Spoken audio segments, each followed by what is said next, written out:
Two Captain Marvel movies, both released in 2019 and both released 1 month apart from each other. But which of these two superheroes is the true Captain Marvel? We are about to find out. Let the battle commence.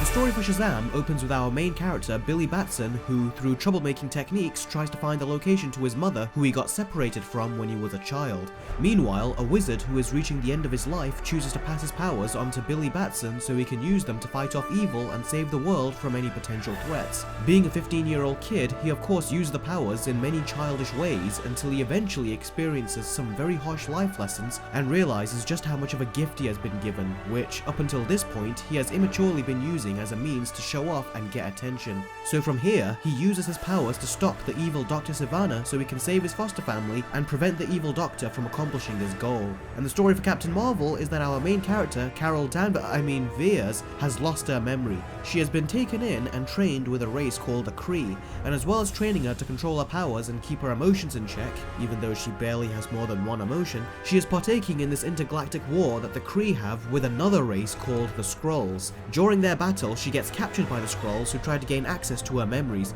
She wakes up and escapes their ship via an escape pod and crash lands to Earth. She gets approached by a young Nick Fury from S.H.I.E.L.D.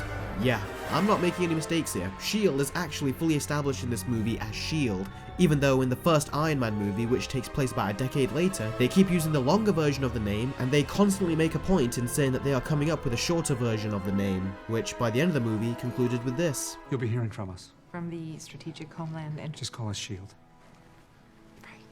So yeah, I am just describing the story and already we have come across a plot hole. Anyway, Captain Marvel teams up with Nick Fury and they both try to stop the Skrulls from invading and taking over Earth. Now from a structural point of view, I think the story for Captain Marvel was passable. For the first 30 minutes, I was able to sit through the movie fine without getting overly bored. As soon as Carol Danvers and Nick Fury go on the road, however, that's when the movie just started to get boring to me, as at this point, the main story had been established and I just didn't find myself caring about what was going on. And the countless plot holes and inconsistencies this movie was making to the rest of the Marvel Cinematic Universe didn't help me get invested either. Not to mention that I wasn't even that fond of our main hero, but let's not get ahead of ourselves. Now with Shazam, pretty much as soon as the movie started with a horror-like opening scene, I found myself enjoying the story very quickly, and that is down to the fact that narratively, everything the movie tries to juggle with its story is phenomenally well done and wonderfully paced. Even tonally, Shazam is able to incorporate comedy, genuine emotion, and even horror, and it manages to balance out all of these three tones and not once do any of them feel out of place. In Captain Marvel, however, it has its main tone that it uses throughout most of the movie, but then it very strangely decides to adopt the tone from Guardians of the Galaxy, and it feels really out of place. And it really does baffle me that Shazam is able to perfectly incorporate three completely different tones with one director at the helm, whereas Captain Marvel has two directors and it can't even naturally incorporate two tones. That is really baffling to me. So both movies have very different stories, and whereas Captain Marvel tries to tell us an origin story by having our character piece together her identity, Shazam tells its origin like a coming-of-age story, with the core of the story being about family, and not a typical biological family, but by an adopted family, which presents its own unique problems of fitting in for Billy Batson, and this provides an extra layer of meaning to the whole family element of this film. Additionally, the pacing, tone, and overall structure for Shazam is far superior to that of Captain Marvel. So the movie with the superior story is Shazam. Now Shazam is a character that is just full of life, and what's amazing is that the actor who plays Shazam, Zachary Levi, does a phenomenal job of imitating his co-star Archer Angel.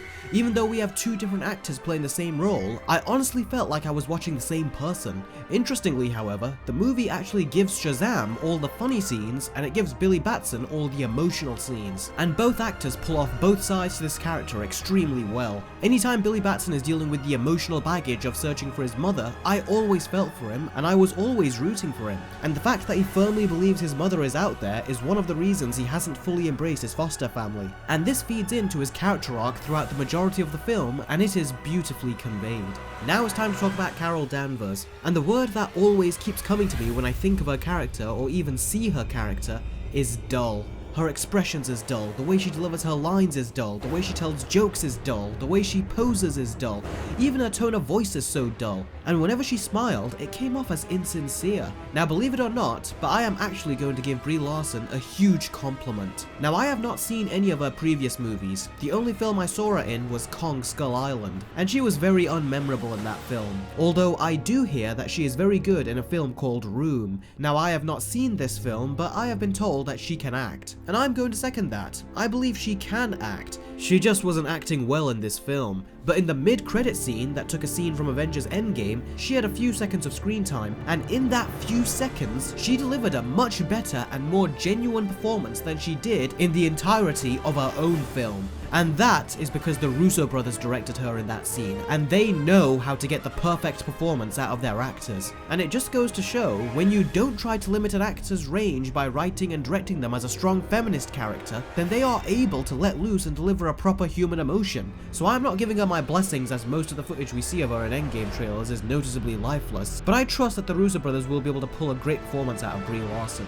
But that being said, the feminist direction her own standalone movie takes is so up its own ass that it really did compromise her character, both from a performance standpoint and a development standpoint. It even damaged her character arc. For example, Shazam feels like a very different character by the end of the film than he was when the film started, and he made several mistakes throughout the movie, and as time went on, he learned from them, and even when he didn't confront his mistakes, someone else confronted him about the mistakes he made and how much he is wasting the gift he has, which eventually makes him take a good hard look at himself. Whereas in Captain Marvel, all everyone does is tell her how great she is, and as much as Brie Larson says in interviews the importance of making mistakes, her character doesn't make any mistakes. So if feminists like Brie Larson actually believe in the importance of making mistakes, why doesn't her character ever make any mistakes? And why is she giving Captain Marvel character traits that her character doesn't even have?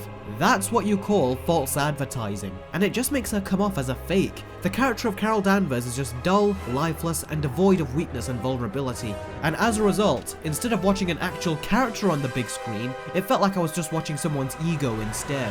Whereas with Shazam, I was convinced that I was watching a fully developed character and someone who earned the title of superhero. With Captain Marvel, I never got that feeling, and as a result, the movie with the superior superhero is Shazam. Now there are several side characters in Shazam, whereas in Captain Marvel, we have about 3. We'll start with Shazam.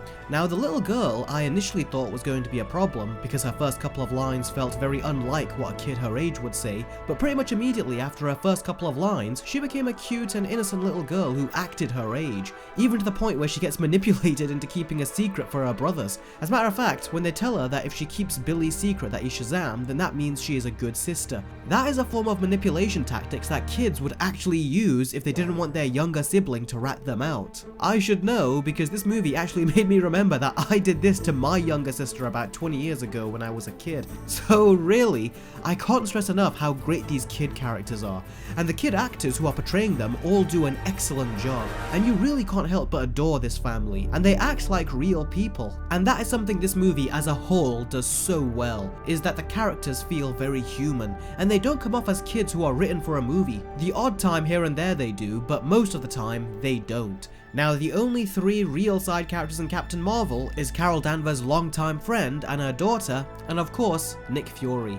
Now Nick Fury is meant to be a rookie behind a desk at this point and only just came out onto the field. And this immediately goes against the continuity of the previous films, as it was constantly hinted at that Nick Fury has been deeply involved in S.H.I.E.L.D. for decades since the 70s and 80s. But this movie just ignored what the previous Marvel movie set up and just decided to include him as the inexperienced, childlike, and easily distracted rookie to be a side character to Captain Marvel. And although Samuel L. Jackson puts his all into this performance, you look at him and think, wow, Nick Fury was really kind of lame, wasn't he? And that is not what I thought Nick Fury would be like in the 90s. The previous MCU movies have given you the impression that he was a badass for decades and has built up countless connections over the years with people that are now very old. But this movie just retcons that and, like I said, ignores what the previous films set up. So Nick Fury was probably the most fun character in this movie, but he really doesn't feel at all like a younger Nick Fury. It just came off like Samuel L. Jackson was playing any random character and not Nick Fury. story, and the more I think or watch this movie, that is the conclusion I keep drawing with his character. Carol Danvers' friend to me was just an average character.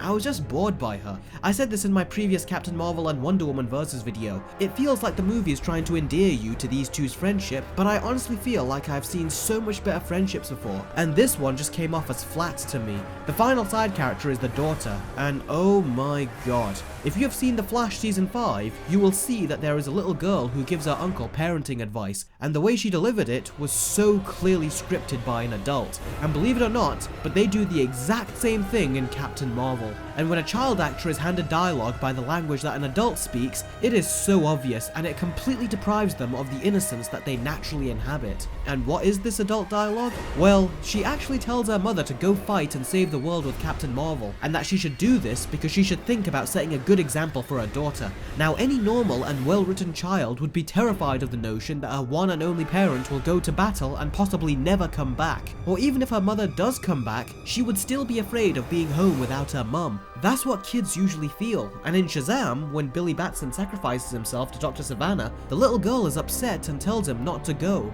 and Billy says, "I have to, because that's what big brothers do."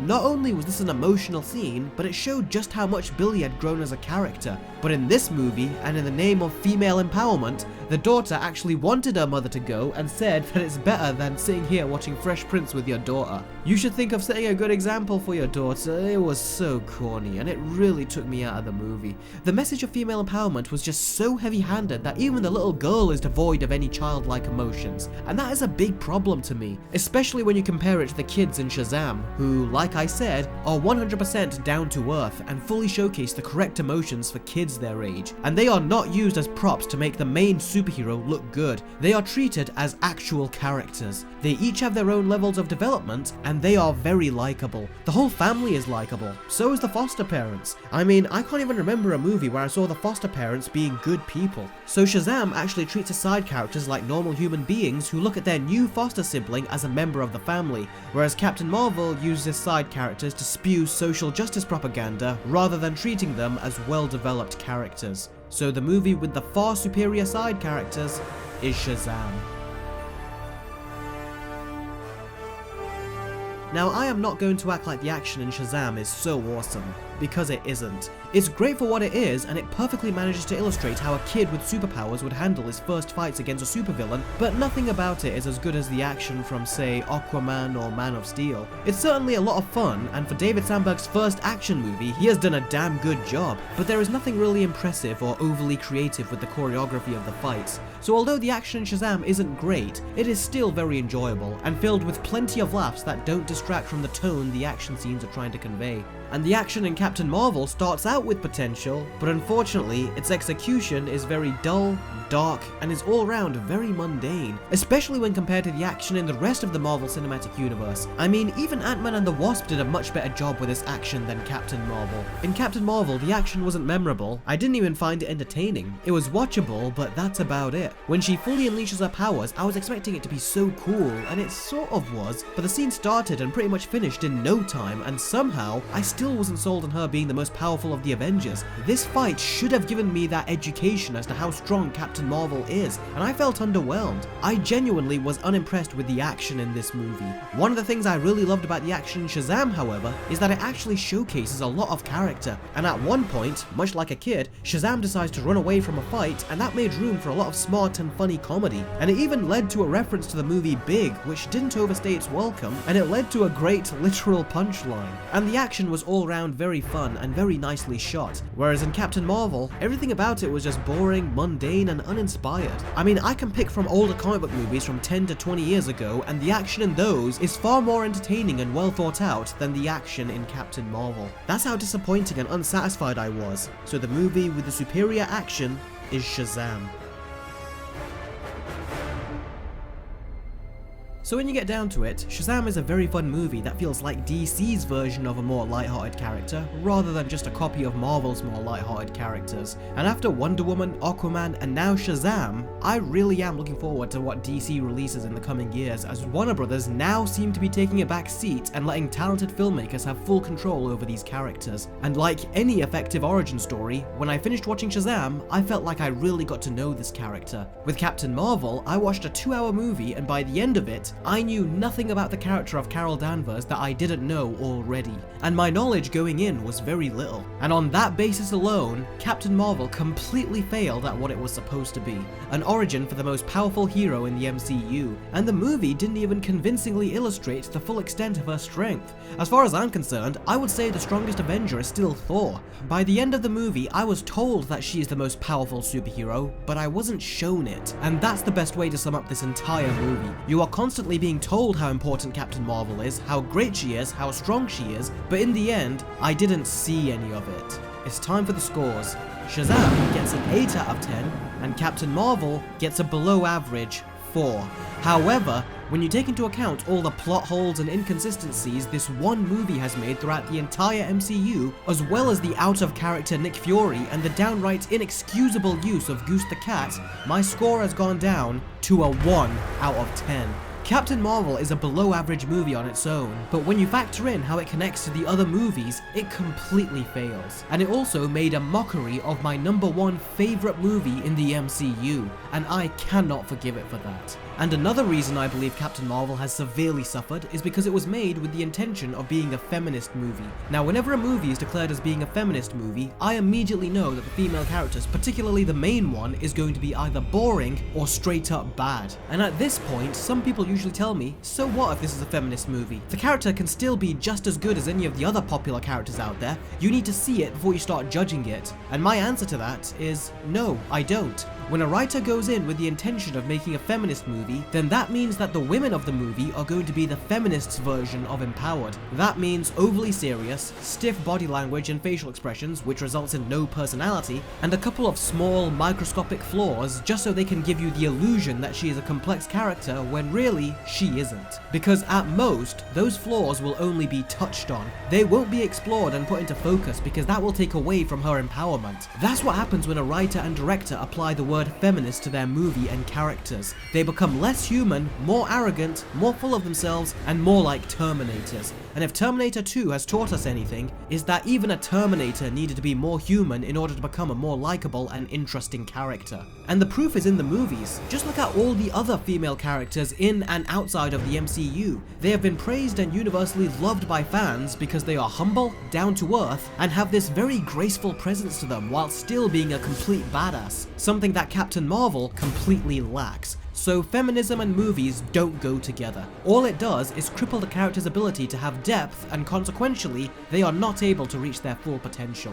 And I would rather have more female characters like Wonder Woman, Black Widow, Scarlet Witch, Gamora, and Nebula, rather than stiff and boring characters like Captain Marvel. But now that Captain Marvel has made $1 billion, that will most likely result in Marvel making more characters like her, and that is very unfortunate. That being said, Captain Marvel only made this much money at the box office because of the Marvel brand and because of the hype leading up to Endgame. So hopefully Marvel will recognize that and make Carol Danvers more human and likable in her future endeavors. Otherwise, I will just stop watching her movies altogether. It's as simple as that. Captain Marvel's next appearance will be in Avengers Endgame, and my final message to Brie Larson is, don't screw it up. Don't screw it up. Don't screw it up, Brie. Yeah. Okay. So, if you haven't watched it already, be sure to watch Shazam. It is a great movie with a ton of personality, a boatload of heart, and very charming and likable main and supporting characters. This movie really is the surprise of the year, and this is the first movie since Christopher Reeve's Superman that brings me a feeling of joy and excitement anytime I reminisce about it, and I cannot say that for any other superhero movie. There, that's 2 Captain Marvel vs. videos. And let me tell ya, having to write and talk about it for 2 videos straight with a bunch of my additional thoughts on the cutting room floor makes for about an hour and 30 minutes worth of my thoughts on this movie. And I honestly can't take it anymore. Thankfully, I won't have to talk about Captain Marvel anymore. Until Endgame comes out. Damn it. I really do hope that Brie Larson pulls off a genuine performance in Endgame and doesn't just act like an arrogant piece of wood. Anyway, that's it for this video, guys. I have another versus video coming soon of Avengers Infinity War versus Avengers Endgame. If you want me to compare Endgame to a different movie when it comes out, then be sure to post your suggestions in the comments below. Thank you very much as always for watching, guys, and I will catch all of you next time. Take care.